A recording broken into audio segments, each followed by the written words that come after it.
In the eye of infinity, beauty within scorn rose to power.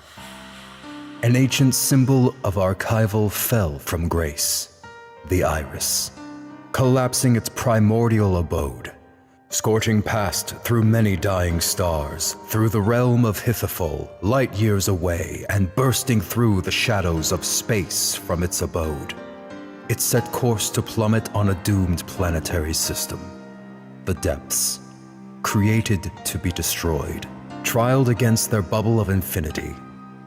Its star, the great beyond, has died, and the vast barren plains were set to sink into the hollow void of space, clutched by an ominous overseer of this desolate coffin, a charcoal prince with ruby rings and scorching red eyes, tears trickling down to his fingers, beholds the now descended emblem.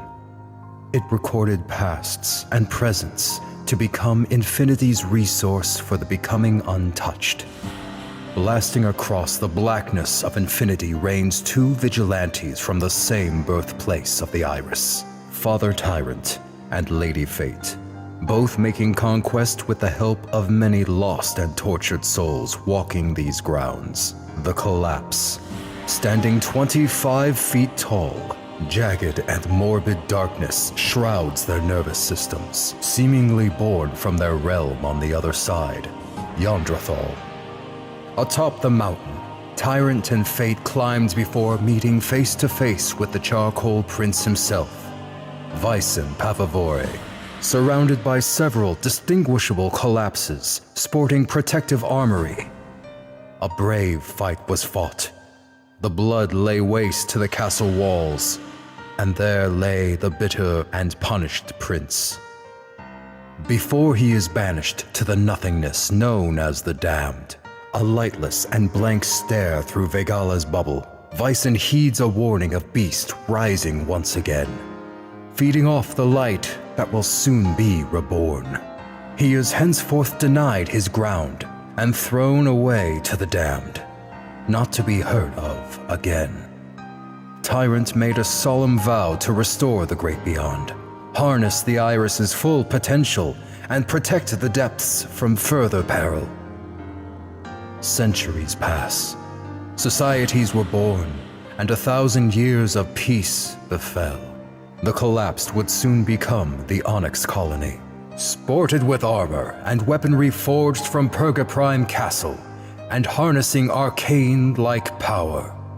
They are sent to the borderline to draw energy from their beloved star, which in turn was harnessed to control their next hosts on the other side of Hithafol's realm, on their connected planet called Nadoria.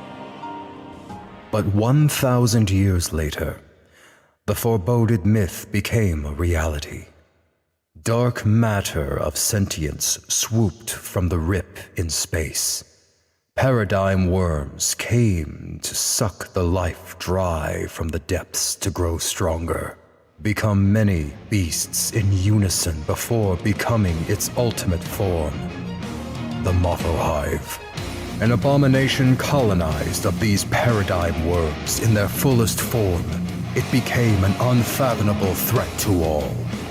Tyrant and Fate escorted several Onyx Colony soldiers accompanied by their elites to battle this new threat to their world.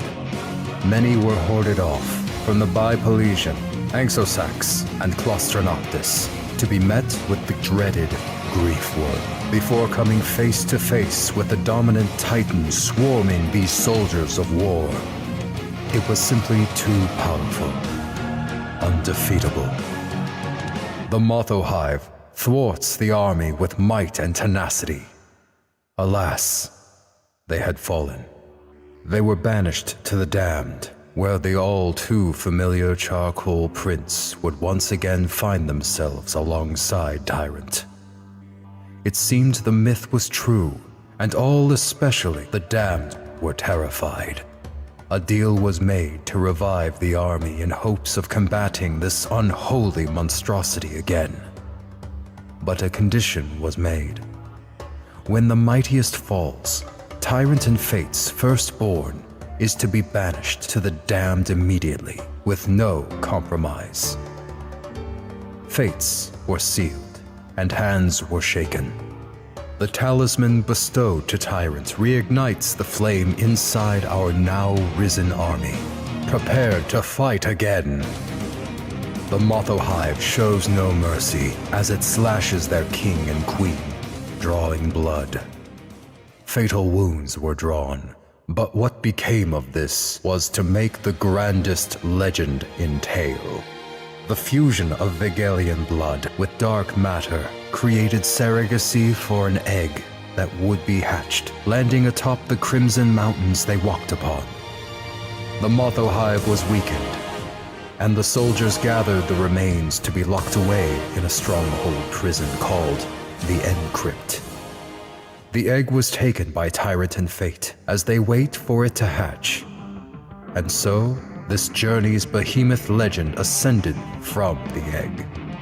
It was written, the Goliath was born, an amalgamation of Vegalian anatomy forged by skin of dark matter, beholding the strongest bone structure known to mankind.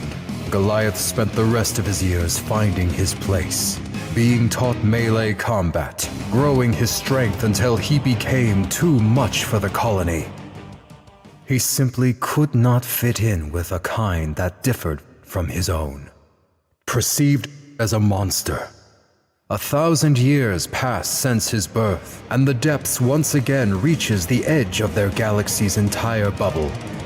A wormhole opened from the damned, reining in dozens of gargoyle spirits in all shapes and sizes, sworn to proclaim all with their first invasion.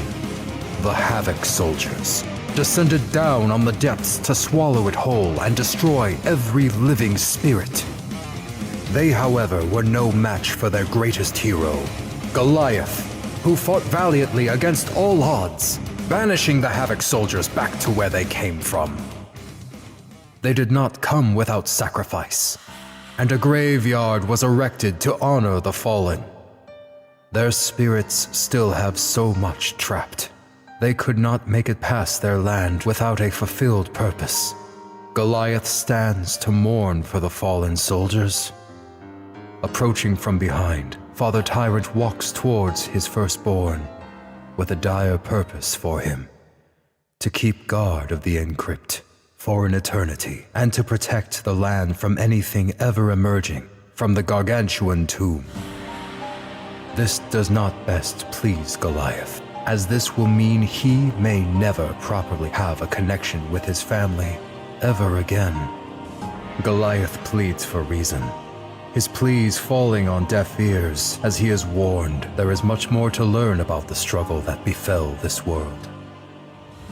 Tyrant harnessed the power of the Iris's all-knowing archival, strikes his hand down on Goliath's head, and sends him through a journey of memories untold. This is the story of those memories.